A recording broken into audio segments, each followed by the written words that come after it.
loaded, all set. Ready for racing. Racing just is started with a scramble in front position. Lola Carey moving up down the inside is Rindis Finest in the middle portion. Wildstorm, then comes Power of Destiny. Then next on line is Mike's Treasure, while Princess Ailey is the early trailer by about 6 lengths of the leader. And going along for the first turn, we have Rindis Finest by our length and a half.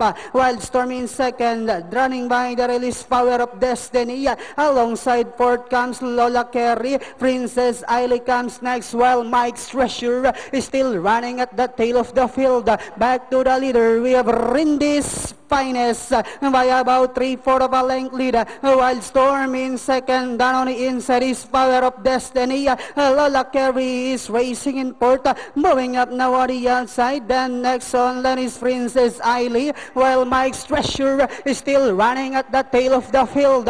And they are now entering the home stretch. We have Lola Carey now takes command. Down on the inside is Power of Destiny. Rindis Finest moving up on the outside now is Princess Ailey.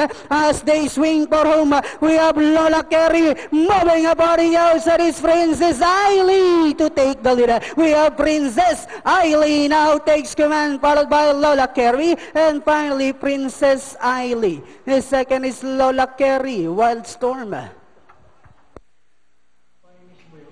Ayun nga yun.